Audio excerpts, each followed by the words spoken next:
No one likes overpaying for anything, never mind a cruise vacation. Sadly, we still see many individuals making costly mistakes leading to inflated cruise fares. So to help you stop wasting your money, we put together this video of our top 15 tips and tricks that will help you save the most money for your next cruise. Up next.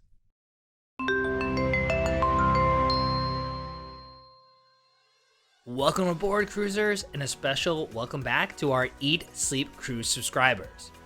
Whether you're a seasoned cruiser or completely new to cruising, odds are you're still making some mistakes that are leading you to overpay for your cruise. But don't worry, by the end of this video, you'll be armed with all the tips and tricks you need to save the most money when booking any cruise in the future. So let's dive in. One easy way to completely blow your cruise budget is to cruise during peak times. One of the best ways to actually save money on a cruise is to choose the right time to sail. Peak season, which typically falls during the summer months and the major holidays, is actually one of the most expensive times to take a voyage. If you have flexible travel dates and can cruise during the off-season or the shoulder seasons for seasonal ports, you can often find significant savings. Off-peak times or shoulder seasons do vary by the destination. For example, seasonal regions like Alaska and Bermuda are cheaper during the beginning and the end of the cruise season. Likewise, if you want to cruise for cheap in the Med, you should avoid the summer. In Europe, the off-season is generally November to March, while the shoulder season is April through the end of May and September to October. While the Bahamas and the Caribbean have beautiful weather year-round, there are still times when you can cruise for cheap. While hurricane season might sound like a bad idea, it's actually one of the best times to cruise these regions, if you're flexible in itinerary. Another mistake cruisers often make is they don't book their cruise at the right time. In our experience, booking your cruise as far in advance as possible is one of the easiest ways you can save money. Not to mention, booking early gives you the best selection of cabins, along with other benefits. For most of our cruises, we've tended to book 8 months or more in advance. In general, we have not found the price to get any cheaper than our original booking price over time. On the rare occasion that the price does drop after your book, you can usually get a price adjustment. But make sure to read the fine print when booking for your particular cruise line. On the other hand, some travelers swear by last-minute cruise deals. If you're willing to book your cruise at the last minute, you may be able to find discounted rates, as cruise lines do try to fill those unsold cabins. If you have flexible vacation time or live near the cruise port, this tactic is another way to cruise for cheap. Just keep in mind, with last-minute bookings, any cost savings you recognize could be eaten up by overpaying for things like your airfare or other additional add-ons like shore excursions, drink packages, or other items that are no longer discounted. Another mistake we often see cruisers making is picking the wrong ship. Yes, we admit that we love the new ship smell too. However, if you're looking to save money, you should probably avoid the newest ships with all the bells and whistles, as these will usually have the highest price tags. Within the same cruise region, you can usually find better deals on older ships. For instance, you can currently get a 7-night Caribbean cruise from Florida in July on Royal Caribbean's Adventure of the Seas, starting at around $1,100 per person. However, the starting price on an Oasis class ship for the same time is $600 or more per person. It is true when comparing these two ships in the Royal Caribbean fleet that Adventure of the Seas is smaller and older and does have less amenities, but it still has that Royal Caribbean cruise experience that you know and love, with the added benefit of being cheap. Now, if you're not willing to sacrifice on ship, do keep in mind that often there are several ships within a particular class. For example, the Oasis class we were just talking about consists of several ships. The newest ship in that class, Wonder of the Seas, is substantially more than some of the older ships in the class, including the amplified Oasis of the Seas, as well as Harmony of the Seas. So you can often save thousands of dollars and still have a ship with most of the same amenities just by picking a ship that's a little bit older in that particular class. One of the biggest wastes of money on any cruise ship is actually picking your cruise cabin.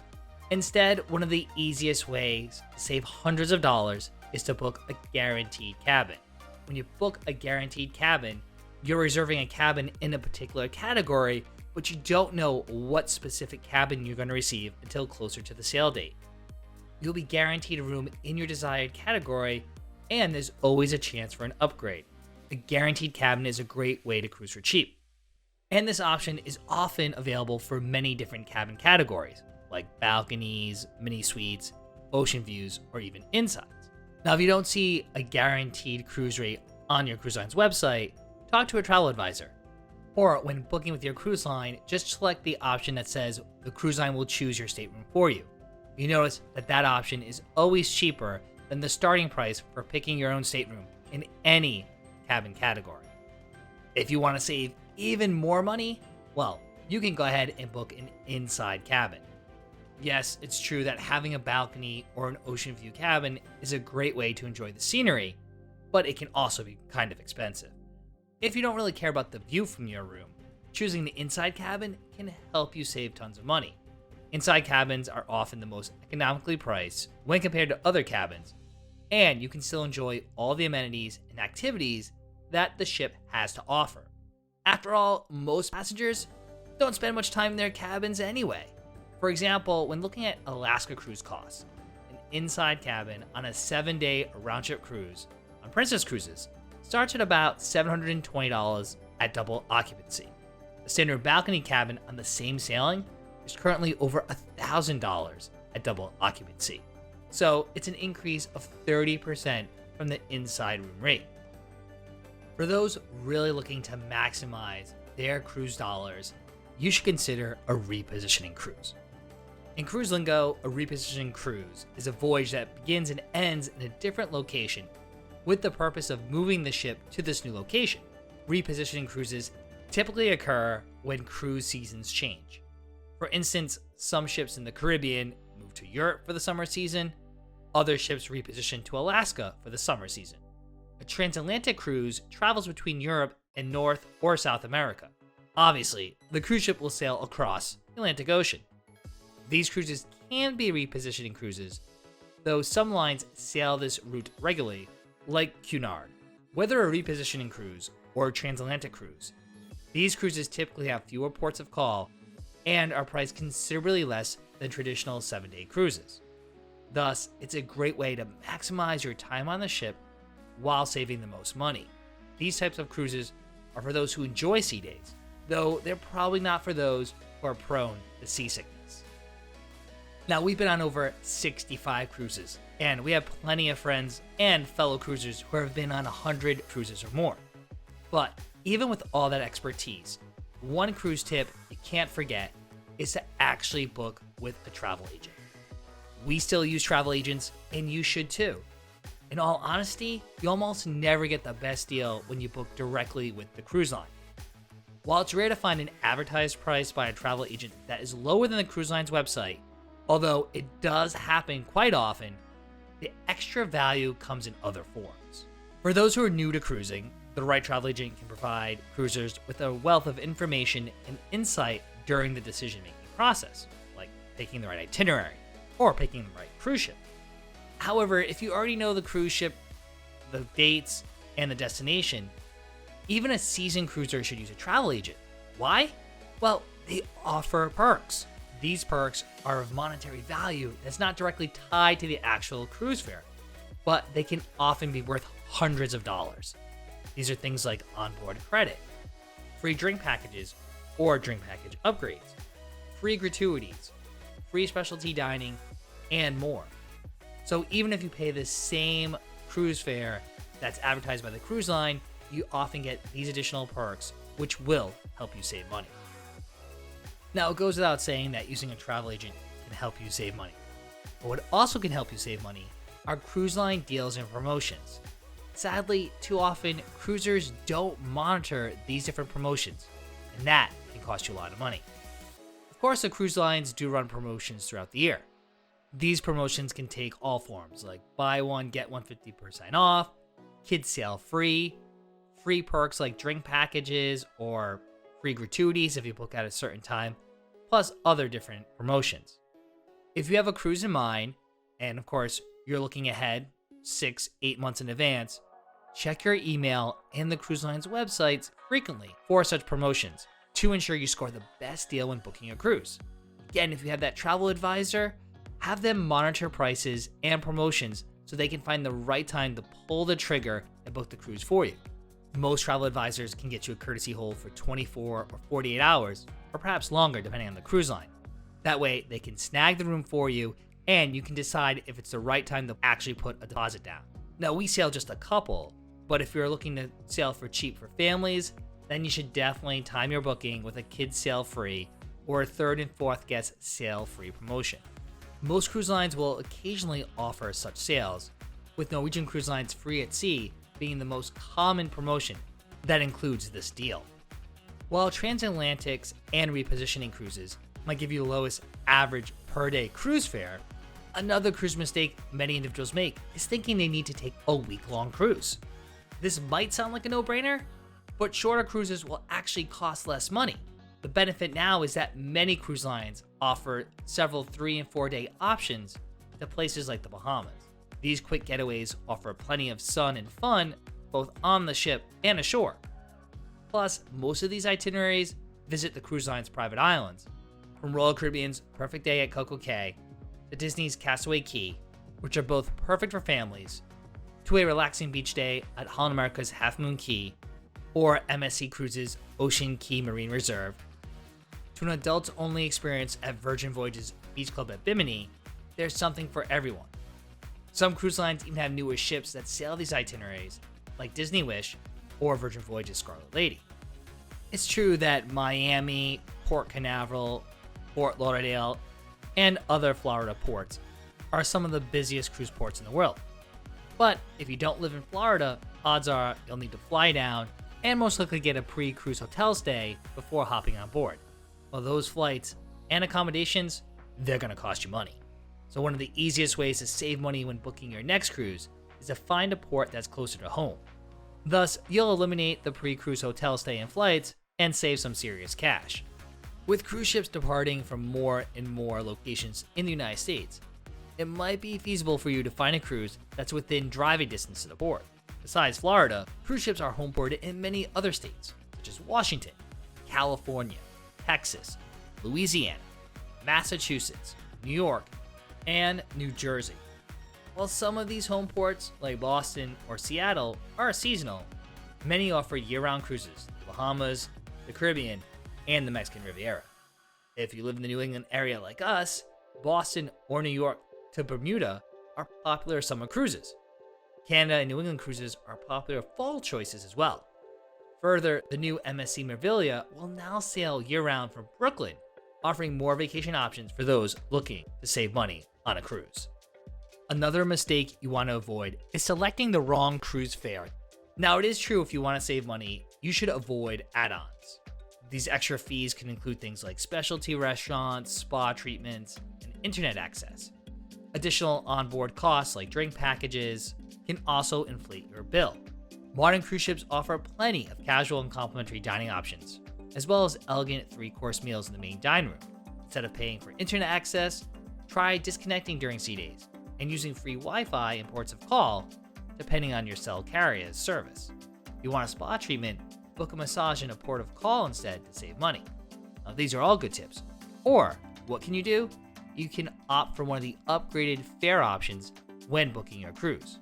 Several cruise lines like Holland America Line, Princess Cruises, Celebrity Cruises, and others now offer several different cruise fare categories that bundle together some of these add-ons like drink packages, internet service, and service charges. Paying this additional cruise fare up front can often save you 50% or more than if you were to buy these different add-ons a la carte.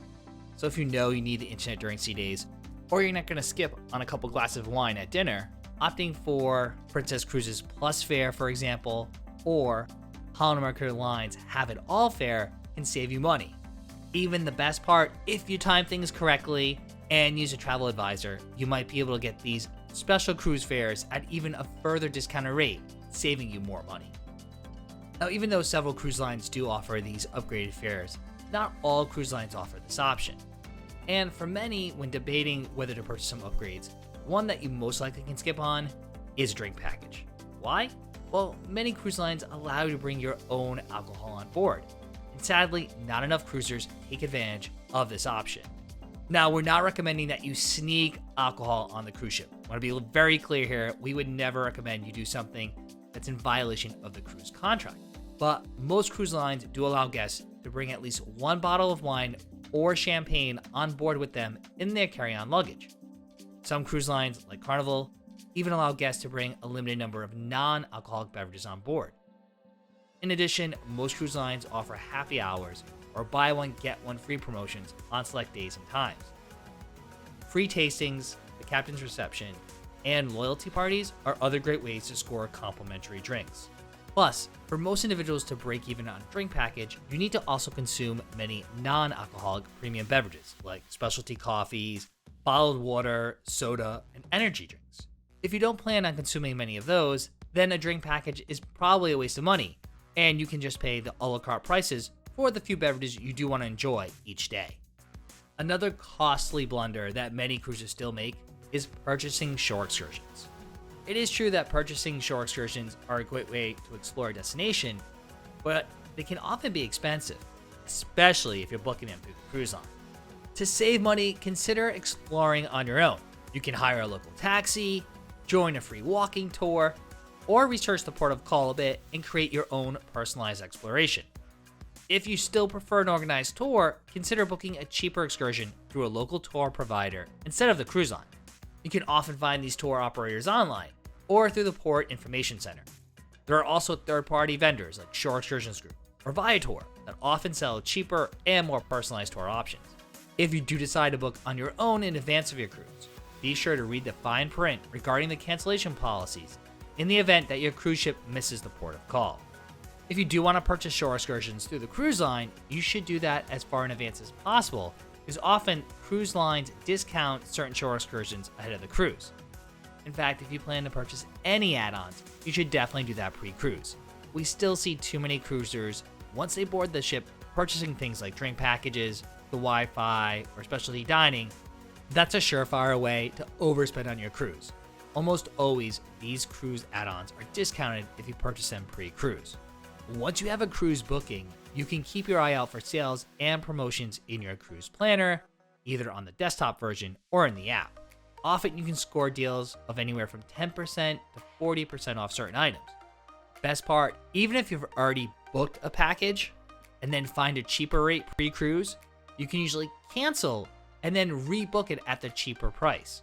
Most cruise lines let you cancel pre-booked items up to 2 or 3 days before sailing. If you're thinking about booking a spa treatment, head to the spa on embarkation day. Along with getting a tour and learning more about the services offered, you can usually get a deal by booking day 1 of your cruise. If you're a frequent cruiser, be sure to join the loyalty program offered by your favorite cruise line. These programs often offer benefits such as discounted rates and free amenities. By taking advantage of these programs, you can save money on future cruises and enjoy additional perks while on board. For instance, Royal Caribbean gives cruisers with certain status in its Crown and Anchor Society discounts on balcony rooms, on top of current promotions. Not to mention, cruisers of certain levels receive free drink coupons and discounts on photos, laundry services, and more. It is true that sometimes it pays to stay loyal to a particular brand, but several brands have rolled out loyalty status match programs. Essentially, if you can verify that you have a certain status with another cruise line, this second cruise line will match that status in their loyalty program, giving you certain perks even before you cruise with that particular brand. Among the cruise lines offering such promotions are MSC Cruises and Virgin Voyages. But it doesn't hurt to have your travel agent ask if a cruise line will match your status you have with another cruise line. If nothing else, perhaps that cruise line might give you a free bottle of champagne or some other gift or perk just for asking. Now that you know how to avoid overpaying for your cruise, you gotta make sure you start your cruise vacation off on the right foot. Sadly, we see too many cruisers making tons of mistakes on cruise embarkation day. That's why we put together this helpful video of the 31 cruise embarkation day mistakes that you can easily avoid. Ensuring the first day of your cruise is flawless does take a little bit of planning. But with these cruise embarkation day tips, you'll be one step ahead of everyone else on the cruise ship, which will help ensure that the rest of your trip is smooth sailing.